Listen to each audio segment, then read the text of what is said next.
You're listening to the Naptime Empires podcast with my mom, Nikki Elledge Brown. Mom, your show's on. Thanks, bud. I got it from here. Welcome to the Naptime Empires podcast, refreshingly honest conversations on the realities of parenthood and entrepreneurship. I'm your host, Nikki Elledge Brown. Let's get started.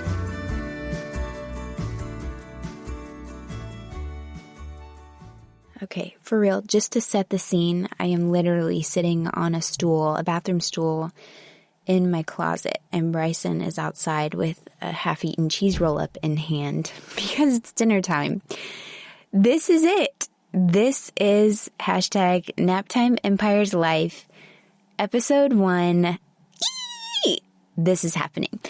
I'm starting the show with my story, which feels a little weird. Not gonna lie, but it was a brilliant idea from my buddy Morgan, which we'll get into when we actually get into the conversation. But basically this episode is Morgan MacDonald interviewing me and just picking my brain and asking me questions about how I've built my own Naptime empire. Which, to be honest, highlight reel sounds pretty spectacular. So in just over, well, actually it was just under 3.5 years, I generated over $1 million in revenue. And to be honest, the cool and crazy thing about that is I have no idea where the next million is going to come from because I am in a very seriously transitional biz puberty phase, and we can totally talk about that more in a later conversation. But in the meantime, in this episode and in this conversation, you're going to get the rundown of what made that possible and how I got to this point. From park ranger / part-time adjunct faculty, making paychecks of the heart, i.e. not a comma in sight. So specifics of what you're going to hear in this one. You may have already heard my story, or maybe this is your first time meeting me. In that case, thank you for taking time to spend time with me today. Either way, here's what's in store. First of all, nitty-gritty details of how I launched my service-based business back in 2013 while momming a toddler with 2 part-time jobs, the surprising truth and story behind making over $21,000 in my first 6 weeks of business, and, like I said, why it doesn't actually matter right now, transition-wise, the biggest blocks I had each step of the way and how I moved through them, what creating an online course made possible for me, and my biggest mistake / regret in that whole process. How what I enjoyed the least about a brief stint in network marketing back in grad school is now one of my favorite perks of my current business, my fail-proof 2-step launch plan, my vision for Naptime Empires and what's next, the heart of the message that I hope to get through to you through this podcast, through a course about copy, through however we're connected, through the magic of the internet. I hope that hearing my story helps you feel encouraged, inspired, and less alone. You know, whatever it is that you have that twinkle in your eye, or maybe you're like me a few years into your business, or maybe you're in a weird transitional phase.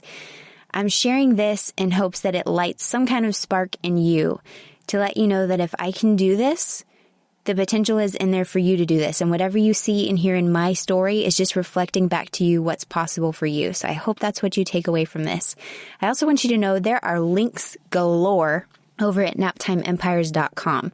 So if you click the podcast tab, then you'll see the show notes for this episode and for all episodes. Go there because I've got all kinds of cool, fun, and embarrassing links to show you. It's kind of like business braces if you go back and look at what my site looked like back in 2013. And again, this is really just chapter 1 of my business. I have so much more I would love to share with you, but I got to know what you want to know. So that's another thing. When you get over to naptimeempires.com, tell me, what would you like to hear more of? We can connect in our Facebook group, the Naptime Empires Playground, and you can literally just tell me, like, what is interesting to you about this story? What would you like for me to go deeper on? Tell me, dude. I'm here for you. All right. That's all I got to say about that. Enjoy the conversation.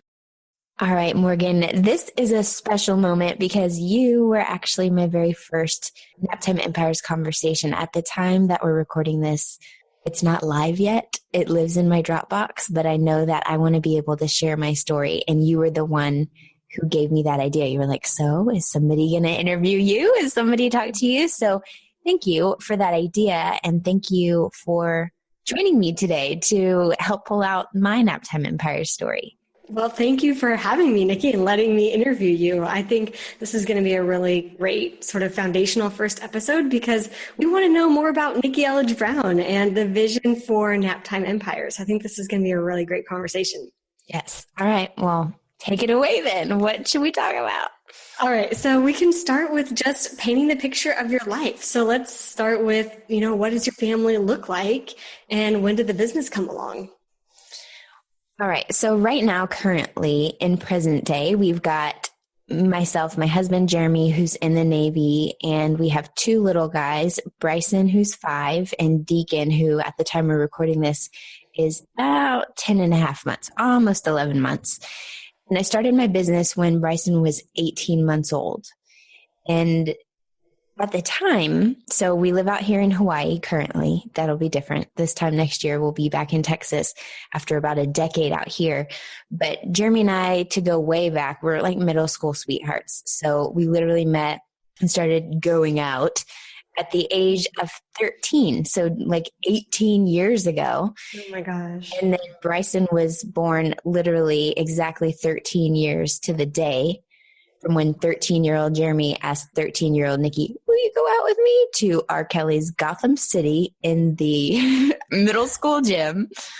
So anytime my husband's driving me crazy, I'm like, all right, well, obviously we were meant to be because my water broke early and Bryson was born on our anniversary, which is also our wedding anniversary too. So that's our kind of super, super brief family. We had some time apart and blah, blah, blah. But Jeremy and I have been together for most of our lives. And then Bryson joined the party 5 years ago. And so Jeremy's in the Navy. So when we got married, I had just finished grad school in Fort Worth, TCU, had got my master's in communication studies. And then we got married in October of 2008. So when I moved out here to join him, I was kind of like, okay, what am I going to do? I was teaching at the time. I was facilitating courses for University of Phoenix because I love teaching. And I taught throughout grad school. And I always wanted to keep my finger on that when I moved out to Hawaii in case I wanted to teach at a local community college. But it was 2008 and weird. And when I moved out here, I just wasn't sure what the job market would be because it was 2008, October of 2008. It was just, an interesting time to be looking for a job. So for my first few years here, I was kind of just taking what I call paychecks of the heart. I worked at a marketing company for about a year and then eventually somehow found a nice way to say I'd rather make no money than to continue making money doing what I'm doing because it was like inside sales and it was just kind of like down in my soul. I was just like, this is not what I want to do. I miss people. And that's how I ended up over at the Pearl Harbor Visitor Center volunteering for the National Park Service because when I went to visit there on my 25th birthday and met a Pearl Harbor survivor, I was like, this is really cool. I would love to just spend more time here and interact with people. And so that began a 3-year journey, and Bryson and the business all came along in the midst of that. And at the beginning of 2013, Jeremy was about to be heading across the country for 7 months for training in Connecticut. And Bryson was, super toddler. Cool, easy, chill guy, but still a toddler. And I had never actually done the real, like, your husband's not here thing with the baby because he had been on shore duty the whole time. So I chose my word of the year as faith. And I decided to actually wake up before the baby monitor jolted me to consciousness and start taking some quiet time every morning. And when I did that, that's when I started to learn and realize and notice what I call these divine breadcrumbs that had always been leading me to this path that I never noticed, like the communication background and the park ranger stuff and the inside sales stuff and just like this golden thread through all of these different seemingly random jobs and the teaching and all of that had been leading me to a path. And I felt like God was knocking me on the head to say, all right, I gave you a gift for connecting and telling stories and communicating. Not everybody has this. So you can choose to listen and do something with it, or you can ignore me, but it's not going away. And that's when I started to explore starting a business to help people with communication back in 2013. Wow. And did you have like a moment when you were like, I do want to start a business. Like I want to be an entrepreneur, or was it more of a gradual process? It was kind of I remember like back when I was really little, I would sell at my dad's office because my dad is an entrepreneur, but it still wasn't something that I was really thinking of. I do remember like drawing pictures and then selling them to my dad's, like people who worked in my dad's office for like 5 cents. So right now I had a Mary Kay business in grad school. And it's funny because the thing that turned me off about that eventually, like I was doing really well, but most people can't even say they break even when they dive into multi-level marketing, when they're just like, well, sure, this sounds fun. I was doing well, but I didn't like that I couldn't turn it off, that I could never like stop looking at people as potential customers. And that to me was like, I just wasn't ready for it at that point in my life because I wanted to be able to turn it on and off. Now that's actually one of my favorite things about being an entrepreneur, because I get to choose when I turn it on and off. And that way I can be flexible around, school drop-offs and nap times and all that kind of stuff. So it wasn't necessarily that I always thought I was going to have a business, but I guess there were, again, those little tiny divine breadcrumbs. And when it was really game time and I was actually getting started, I wasn't sure actually at first if it would be a business. I thought maybe it would be a blog, like a different blog, because at the time I was blogging, just sharing stories. I literally called it Stories from a Screensaver. And I was just writing stories about our life out here. And I wasn't sure if I was going to do that, but maybe without .blogspot.com, or if I was going to write a book. Like I want to write a book on son and mother communication. Like there were so many things, but it was just, okay, pick one and go with it. And that's when I was like, okay, what can I do to help people that they would actually be willing to pay me money for? And then that's when communication and copy ended up, taking over the next 3 years of my life. So you had all these ideas kind of bubbling around, blog, book, like I know that I'm called to do something, but I don't know what. What was your next big step where you really felt like you were walking down the path to whatever this big thing was going to be? I mean, did you get a domain name or what did you do next? Yeah. And I'm very thankful actually to 2013 me for not overthinking it, because I know now how easy it is to just stay stuck in the information overload, because I do remember I was going around and I was reading all of the things, and exploring. And I remember listening to my cousin Dave told me about Pat Flynn. And so I was listening to some of his podcasts, and I've been on his podcast, and Michael Hyatt and Natalie McNeil, who is now a dear friend of mine. I remember posting a comment on one of her blog posts, and I was like freaking out, like, oh, okay, I want to help people with communication. What do I do? Do I need a certificate? Do I need to become a life coach? Like I literally was just doubting everything. I had almost 2,000 hours of college level teaching experience, but I was still not sure I could help people. I knew I could help college students and people, technically someone's paying that, right? Their tuition. But I just was going through all these doubts that I know now. It's like totally typical expectant pattern. That's what everybody goes through. And I remember commenting below one of her blog posts, and I love that it's still there because it's like a time capsule. And I was freaking out. And she just read, she didn't know me from Adam at the time, but she read, and I was like, master's degree and teaching experience and blah, blah, blah. And she said, you are absolutely qualified. And she gave me some ideas on structuring my first free sessions. And so that's what I did. I bought NikkiElledgeBrown.com. I set up a super basic splash page with an opt-in box basically. And I started offering free sessions to a group. There were, there's all kinds of Facebook groups for entrepreneurs now. So I was in a Facebook group that had a bunch of entrepreneurs, and I was saying, I want to help you with communication.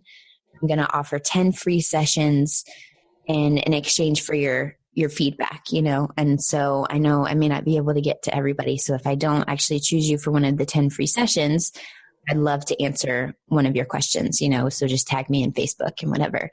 And then I had, I think 30 something that ended up replying, and I ended up saying, well, all right, I might as well do more than 10. So I ended up doing 24 free 30-minute sessions with people. And so many of them ended up being paying clients, and now are even in a course about copy, and some I've met in real life. So that's how the adventure all got started, was just that decision to make the decision like, yes, I am qualified, and I'm going to go for it. I'm going to start and see where it goes from there.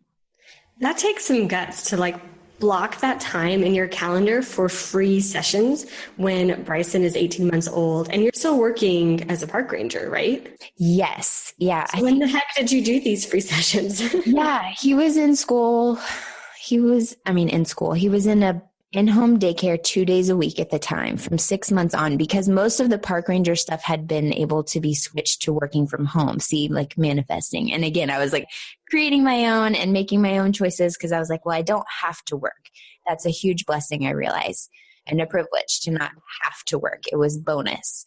And so I wanted to work. I enjoyed what I was doing for the Park Service, but after a while I was able to actually do it mostly from home because I was doing stuff like coordinating school groups and updating our website and creating our new Junior Ranger program and all that kind of stuff. And so I didn't literally need to be like at the front desk passing out tickets, which had been my job, like actually out being an interpretive ranger and connecting with the visitors face to face. So a lot of my work was online at that point from once Bryson was born. But I would still go into the park at least once a day. And then I would still obviously need dedicated time to do that work. So I bumped it up when I started my business to where he would go in 3 days a week for the in-home daycare. And then I literally would just take the entire day basically to do those free sessions because I did them all in a span of like 3 weeks. It was the end of March, beginning of April, 2013. And I remember after the first call, she was like, it was Deb. Hey, Deb. And she was like, okay, so how do I pay you? Like she wanted to book a session for real. And I was like, I don't know. That's a great question. And I was so tempted to freak out about all of it. Jenny Shih, SHIH, we can link to her in the show notes. I was reading all of her stuff too. And so before I even started my free sessions, I had seen Jenny's post on killer testimonials and 8 questions to ask people. And so before I even set up these free calls with people, I let them know I was going to be asking them these 8 questions afterwards to get feedback so that I could decide and shape what my actual offers would be. So they all knew that ahead of time. And that was huge because it was mutually beneficial. And they knew that up front. Like they gave me feedback in the beginning. And then I looked through everybody's answers to see who would I have the most fun working with, right? Because it's all about dream clients. And so then I reached out and I had my little time trade scheduler, $49 a year. And I specifically remember being in the kitchen because my desk was basically in the kitchen, like in the dining room, and Jeremy was in the kitchen. And I was like, it ran out after 5 free bookings. And so it was decision time. Like I had to pay for the scheduler for $49. I was like, Jeremy, should I do this? Okay, I'm going to do this. I'm going to pay $49 each. Like I was panicking about that one expense. And I did that. So then I booked all the sessions and I knew I'd be following up to get feedback. And that feedback ended up being priceless because having almost 20 testimonials before I had a paid offer to put out there offered such great social proof to people who didn't know me from, the so-and-so the next tab over. Yeah, exactly. And I love how you started was the perfect way to make space for a paid service because it's like, okay, I know I can figure out that I want to help entrepreneurs. So narrow down on your niche, right? And I can help them with copy.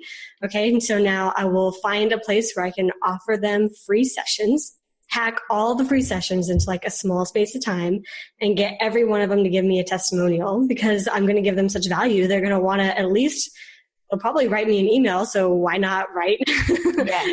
Answers to these questions and then use them for testimonials on your website when you actually roll out the paid offer. It's like genius. I didn't even know that I was going to be helping them with copy because I didn't even know copywriting with a W was a word until a few months before this. So I'm never one to say copywriting is my specialty. Communication and connection and connecting words and people, that is my specialty. Copy is one slice, and really honestly, that could be a whole different discussion, but I was just trying to figure out, okay, I have a skill set of communication. And yes, if I want to do a business, then that means I need to be able to make money from it. So who's going to actually pay? Because anybody can benefit from help with communication, anybody. But who's actually going to pay for it? So that's what I started. And I literally had a bullet point, like a list. These are all the things I can help you with. And I'm sure I still have it in my email, but like public speaking or awkward conversations or what are you putting on social media?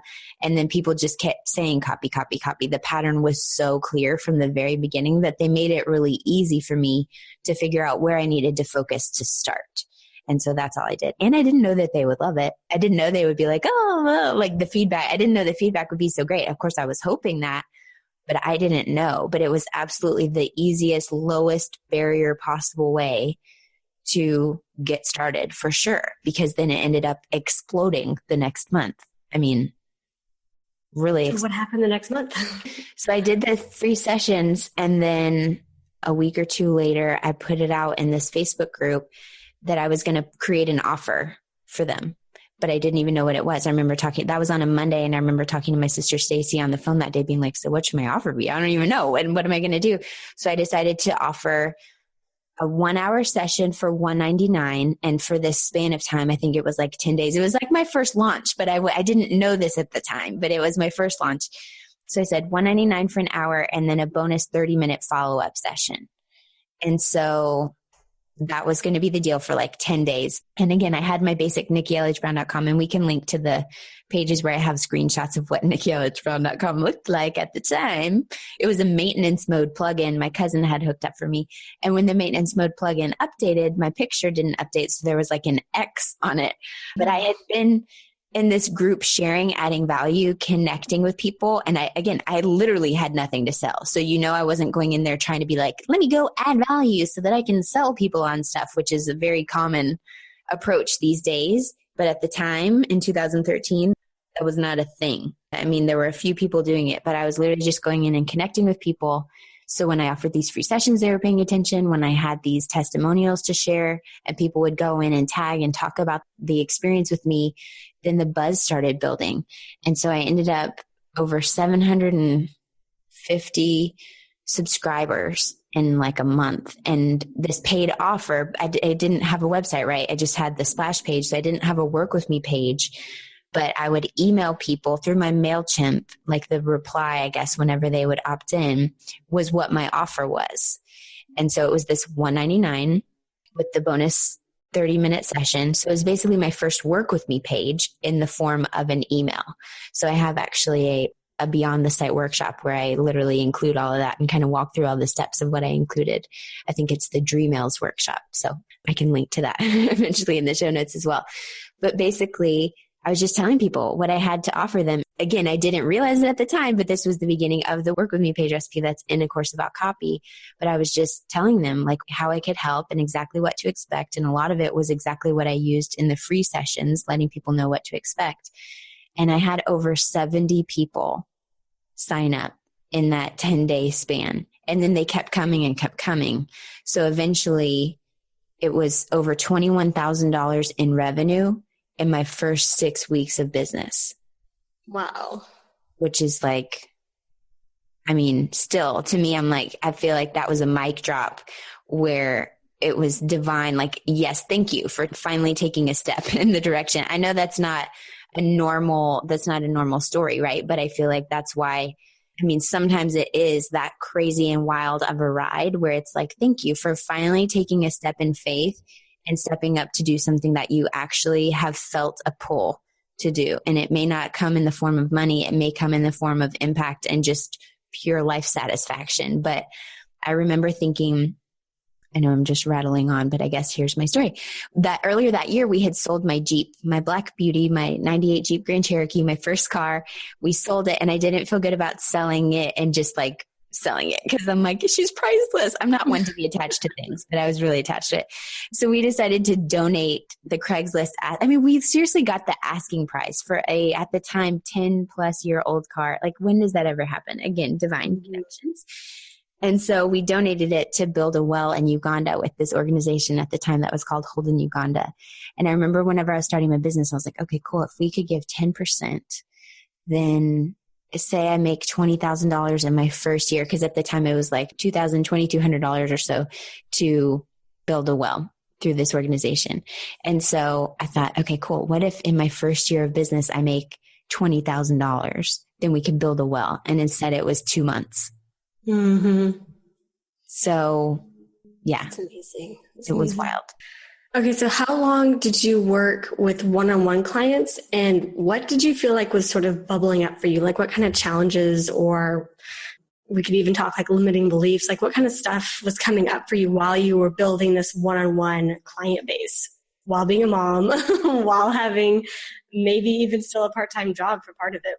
Yeah, I can look back and see now the blessing in it was that I was so busy that there wasn't time to be freaking out and doubting and letting all the limiting beliefs creep in, really. Like, it was kind of a pure magical time where I just was like, I literally had enough time between momming and doing the 2 part-time jobs, which the Park Service rolled out. I was pretty much done with that by July. And my University of Phoenix, my last classes, I think they ended in May.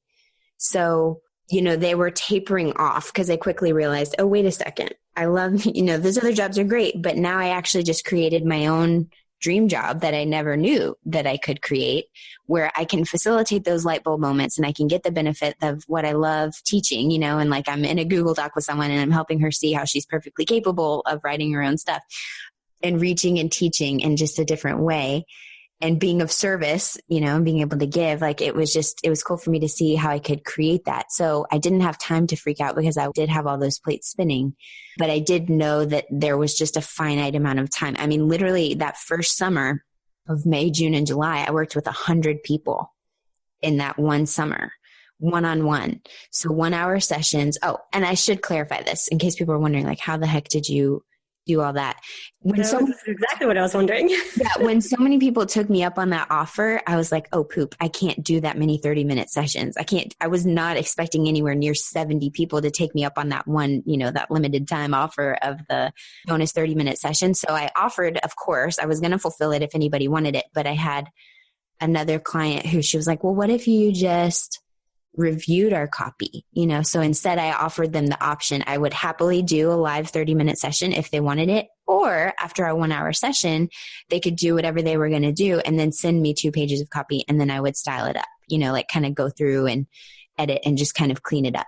And so thankfully all but a handful took me up on that. So I didn't even end up having to deliver. So that's just a side tip. If you're going to offer a bonus, make sure it's scalable. If you're not putting a cap on it, that was a lesson learned really quickly. So when all those 70 plus people signed up, they were signing up to work with me through August. It wasn't like, okay, they all signed up in April and I was working with them in April, but I signed up those 70 people. And then, like I said, there was a lot more on the tail end of that whenever I ended up bumping up my prices.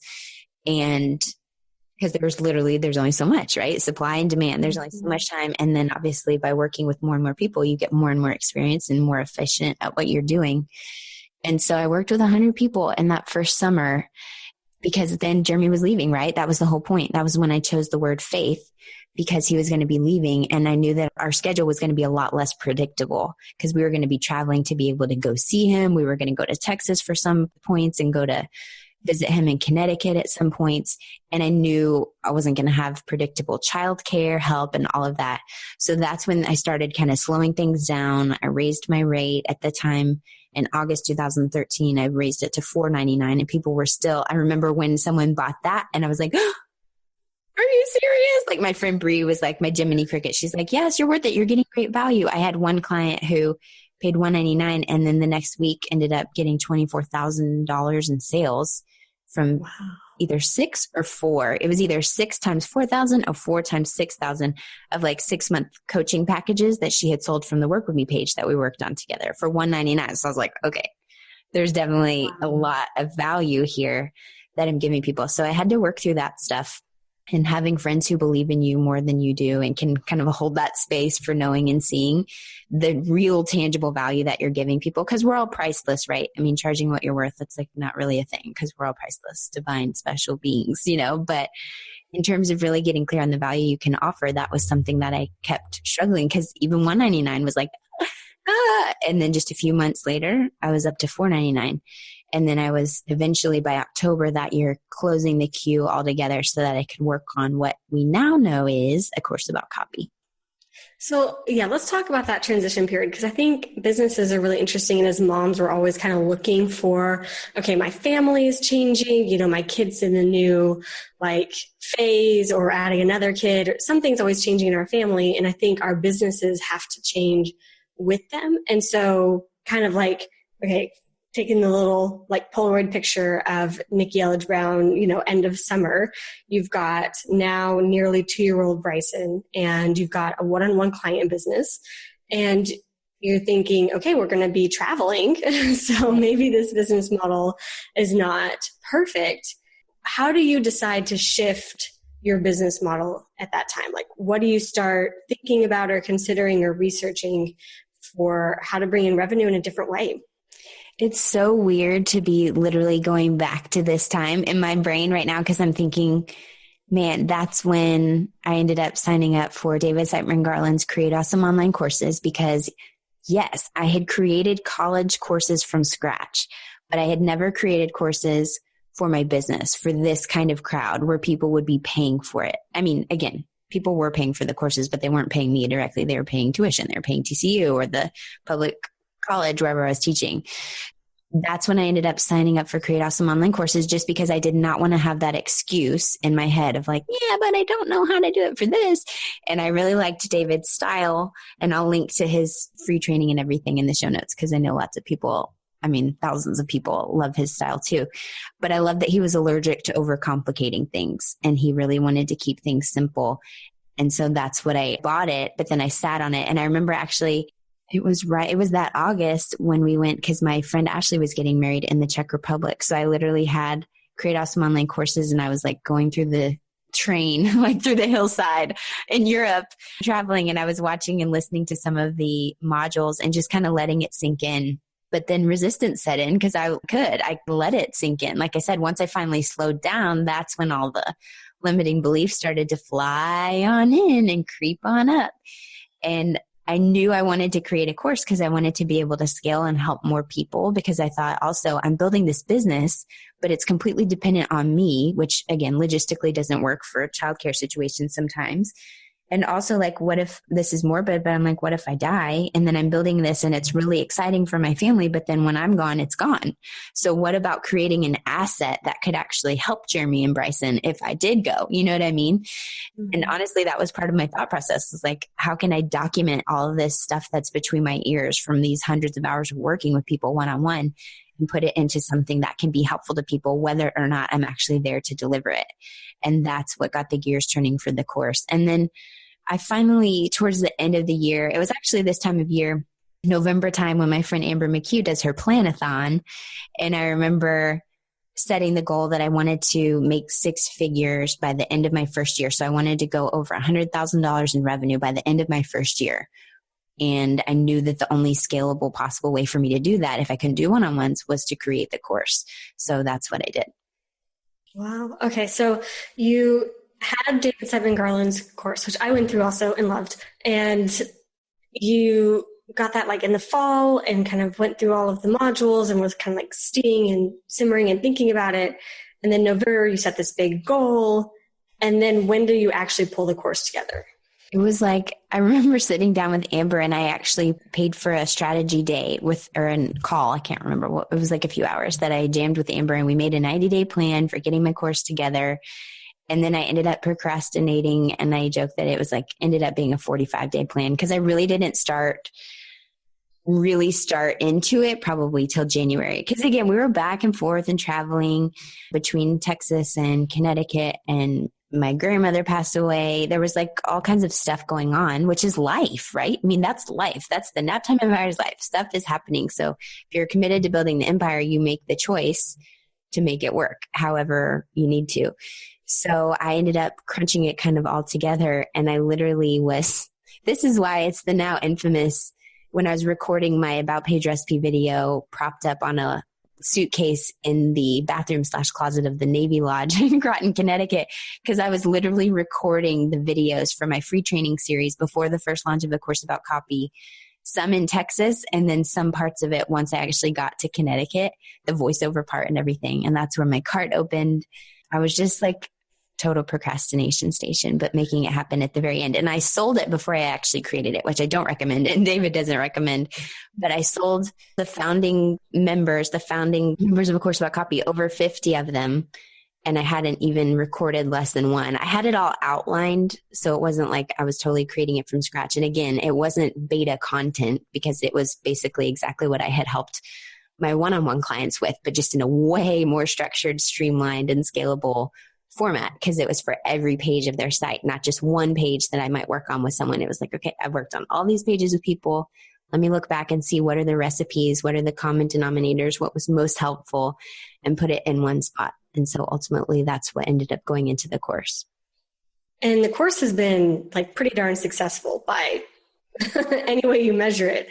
So you've been doing the course from, I guess, beginning of 2014, and A Course About Copy is still running. So what are some of the major lessons or challenges or just, I don't know, things that you feel like you've been meant to learn since running A Course About Copy?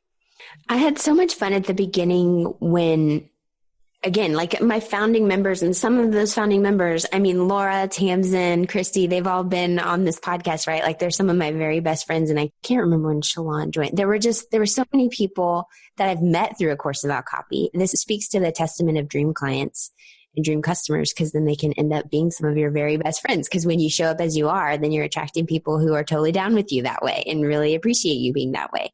So that to me has been more than the money. That's been one of the biggest gifts of A Course About Copy. It's also been amazing because with the money, a piece of it, we have been able to fund an entire school in Santa Marta, Guatemala that has a plaque on the outside, that it's dedicated to the dream students of Santa Marta with love from me and the A Course About Copy family. That is amazing.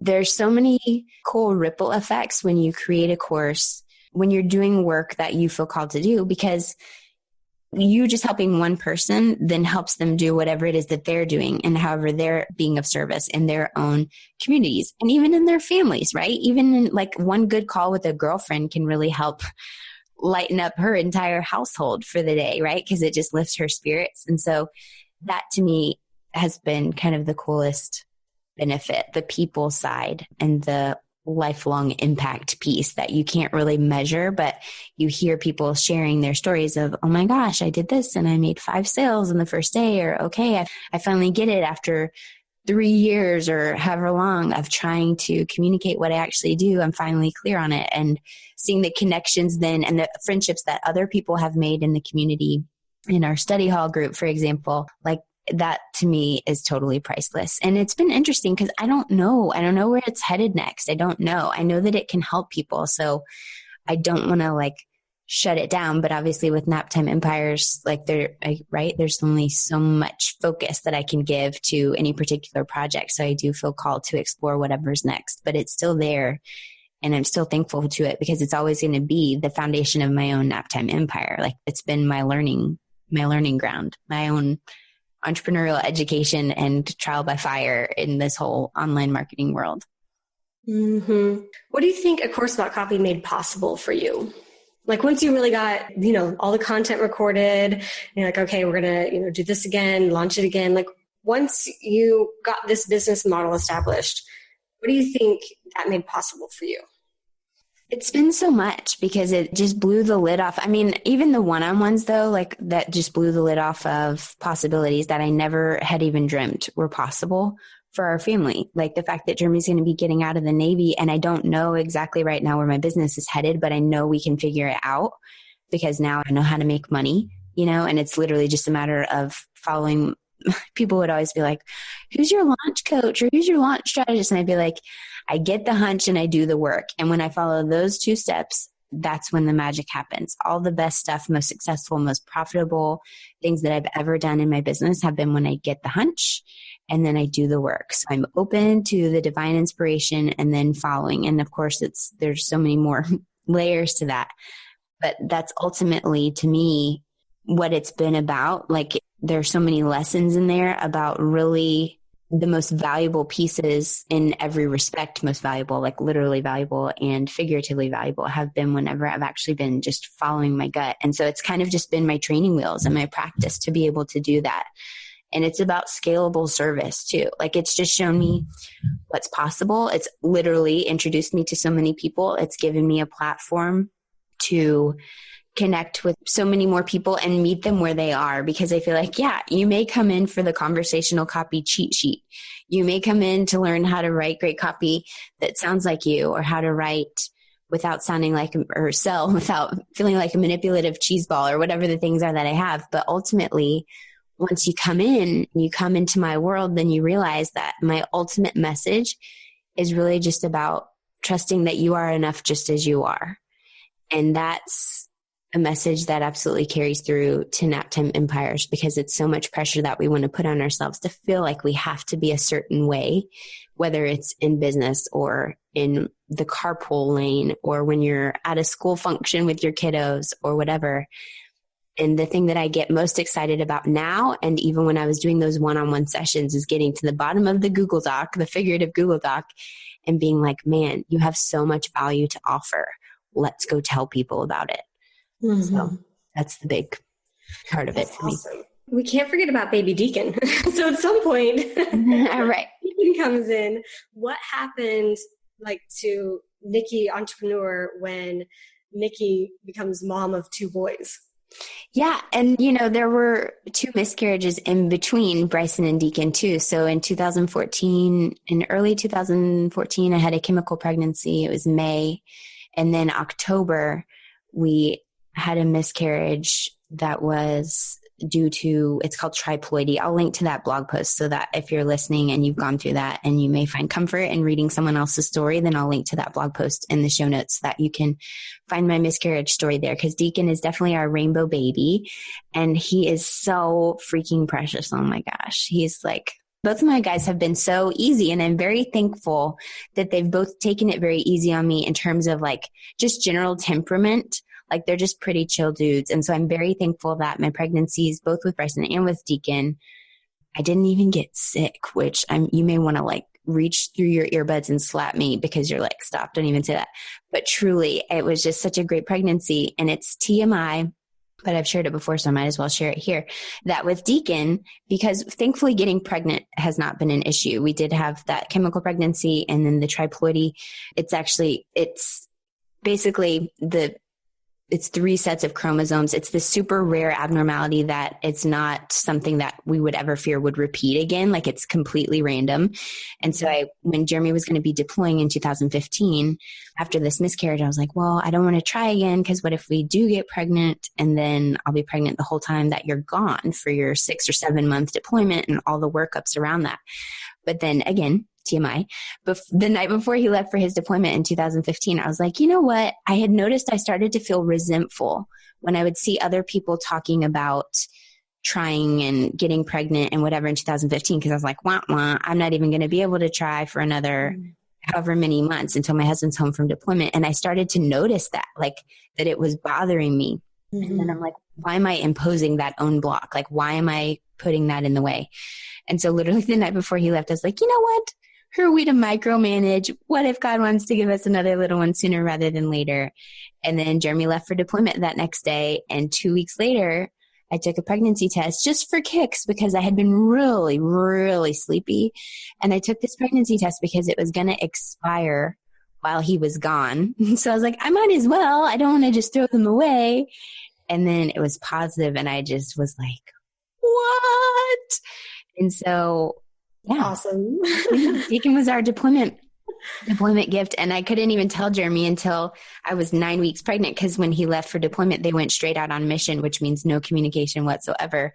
So when he popped up in Malaysia, and Bryson and I had an ultrasound picture to show him as we were FaceTiming on the iPad. So Deacon's pregnancy was interesting because Jeremy was gone most of the time. So it was me and Bryson, and we spent the summer in Texas hanging out with family.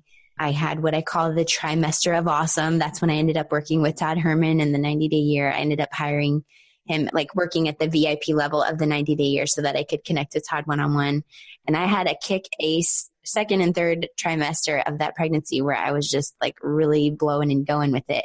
And I can link to those blog posts below too, of just making stuff happen and then being too big for my britches, because then I was promising things for after Deacon got here that I was not able to follow up on once Deacon was here. I was just a little optimistic at the end of 2015.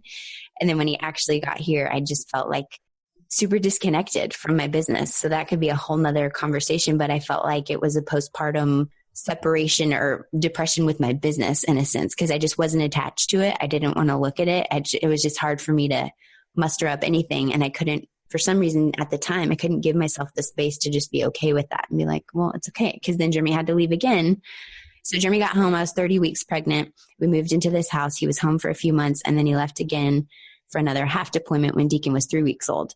And so looking back, even now, I'm like, dude, you could give yourself a little bit of a break. And people were telling me that consciously. And I'd be like, I know, but. And I'm like, no, seriously. And that's, again, where Naptime Empires really started to be like, okay, this is something I need to do, because we all need to remind ourselves that, no, seriously, you can give yourself a little bit of a break for this window of time. It's okay to take what you need and to take care of you, and to not be so hard on yourself that you have to do all the things all the time at one time. Let's talk about Naptime Empires. Yep. So this is the podcast that's sort of kicking off the conversation, but what's your vision for Naptime Empires, both the podcast and then beyond? It's taking shape little by little. I can't remember when the name Naptime Empires popped into my brain, but it might have even been 2014. I know for sure it was 2015, because by the end of 2015, I was working with our buddy Tamsin, and I was like, okay, let's get the trademark stuff going, because I'm going to want to start talking about it. I know I'm going to want to start talking about it. So it's been like a slow burn, like a little simmer, where it's been, I'll just drip something out or just mention it. Or I think the first time I publicly mentioned it was in my second interview with John Lee Dumas on his Freedom series for his Freedom Journal. And he invited me back for part of that launch. And I mentioned it there, just kind of like dropped it there. And I put up a splash page back, I think it was April. And I'm like, I don't know what it is. I'm just exploring it. It's a conversation. And so I even took the dudes across the country back to DC so we could work with our same photographer from 2014 to do this photo shoot, because I wanted Deacon to still be little baby infant size. Whenever we did it, I needed him to be a certain size for eye candy and for our photo ops. But just because I knew that by having visuals, I would be inspired. Like I had a visual in my head of this contrast of like what it seems like it could be like, and then the reality, and knowing that the truth is somewhere in between. What we like to pretend like it's like, where we're taking our selfies and everything's all good and clean and neat, and then the reality. So it's a conversation for now. And that's why I wanted to do this podcast, to host the conversation, because what I feel really passionate about is that there's no one right way to do this. There's no one right way to raise a successful person. There's no one right way to grow a successful business. And I think the more that we can just peel the curtain back to see how each person is doing it. This is how Nikki does it. This is how Morgan does it. This is how Denise does it. It's like a potluck of ideas, which I think actually, Morgan, this is the potluck of ideas. I think that was something that when I was talking to you, that's when that analogy first came out of my brain, because I was like, it's just, we're all bringing our dishes to the table. Like bring your best stuff, your favorite stuff to the table. Everybody line up, grab a plate, and go down the line. And if it works for you, if it appeals to you, take that, try that. If it doesn't appeal to you, skip right over it. Like this is a no judgment zone. We are sharing what's working for us, sharing stories more than anything. I just want to share stuff that can't be Googled, like I just want to hear people's stories about when, you were across Australia and then pumping, and then all of a sudden your flight's canceled and your milk spills everywhere, or, like all these stories. That's a story that Christy shared. Just all these stories. I just want to hear the stories. Just give me all the stories, which again is exactly what started this in the first place, right? With stories from a screensaver and just connecting and sharing that human experience. That's what people relate to. And I don't want to be the one to be like giving advice or anything like that. I don't want to position myself as the expert in how to build a business with kids. I just want to open up the discussion so that people can see how other people are doing it. And hopefully that makes life a little bit easier, more enjoyable, less lonely, more connected. That's where I'm going with it. It's kind of just an experiment.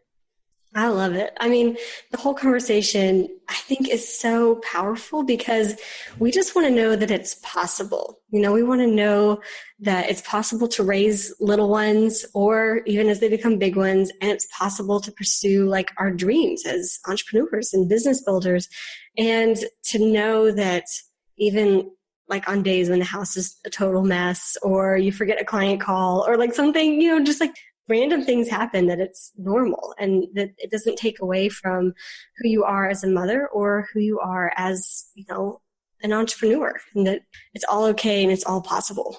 Yeah, it is. And it can look so different. And that's why I want to have conversations. I'll end up doing some solo shows too. And we'll just kind of see once this goes live, like what people are interested in and what's really resonating. But I want to have stories from people of all different levels of business. Some are just starting, some have been in for over 10 years and they're already at the 8-figure mark in revenue, and some are just starting. Like, I really want to showcase that because I just feel like it's such a cool, powerful time where so many women in particular are starting businesses or thinking about it. And I just feel like a podcast like this would be so helpful to me at the time when I was starting out, and comforting to me now, 3.5 years in. I feel like I'm hopeful that this is a conversation that so many of us will benefit from. And the bottom line threads are all about like getting support, knowing that it's a choice, like taking responsibility, getting support, and knowing that it is possible. And it is about decisions, and it is about choosing certain things over other certain things at given moments. But like in the big picture, when you zoom out and really look at the life that you want to create for yourself and for your family, the only limits are truly the ones that you decide to put on yourself. So the more we can just keep reminding each other, like, pick yourself up at the end of the day. Don't be so hard on yourself. I think we'll all be better off for that. Awesome. Okay. We are wrapping up, but I do want to ask you one more question. What is your big why? Why do you feel like you have this drive to build a family while building a business? What keeps you going? It's morphing and it's changing. And at the beginning, it was truly just out of a pure, I feel called to share my gift in a bigger way and to be of service in a bigger way. And then instantly I saw, wow, there are actual ramifications, and that can actually change and impact the way that my family lives. And to me, it's the coolest full circle thing that my husband having to go and be away for 7 months for training was what inspired me to choose that word faith, which is what inspired me to explore and ultimately start the business. And now it's the business that is ultimately enabling him to never have to go away again, unless he wants to, because we're driving him crazy or something, but like, to me, I couldn't have written that story if I tried. I couldn't have imagined that story if I tried. But to me, it's that full circle and having enough faith to put yourself out there and to do something scary that you haven't ever done before and that you don't know how it's going to turn out, but knowing that it's worthwhile. That one decision has then opened up so many doors, so many friendships, so many new perspectives and ideas that I never would have had if I just kept myself playing small, thinking, okay, paychecks of the heart. I'm never actually going to earn much money because we're a military family, because we live out here. We're never going to be able to spend time on our own, and be able to just go on family vacations or whatever the case may be, because this is just how our life is. I have now realized the power of choice and the creation that we can actually play a role in, that I was just so passively accepting. And so to me, that's the biggest thing, is now that I know what's possible, what's driving me is that I don't want to stop until I'm creating and really feeling like this is the life that we all want, just creating it together. I don't know. To me, that's just the potential of it, and actually bringing that in, like I'm visually like swinging a lasso around, like, okay, this is what we want to create. How can we experience that today? What does that look like today? And it's an adventure, just like parenthood. Entrepreneurship is the ultimate personal development roller coaster. But like, that's what makes life interesting. So that's why I'm excited that I'm not the only one wild enough to go for it. And I appreciate all of you who are having this conversation with me, because we're learning as we go, and that's all we can do. Awesome. What a fantastic intro to the buffet of conversations that are coming out with this podcast. Yeah, grab a plate. Thank you so much, Nikki, for being so open and candid on this interview, and for being our host. Thank you for pulling all of us together. And I cannot wait to see the kind of inspiration and community and connections that come out of Naptime Empires. Thank you, friend. Thanks for being part of it. And yes, we will link it up. There is so much goodness in store. The conversation is just beginning, and I'm so glad you're here for it. This show may be over, but the conversation is just beginning. Head on over to naptimeempires.com/Facebook so you can join my free... Wait, did I say free? I meant priceless, rapidly growing community of Naptime Empire builders for deeper discussions, behind-the-scenes scoop, and of course, updates whenever I've got new stuff coming up for you. naptimeempires.com/Facebook. See you there. See you next time. Thanks for listening.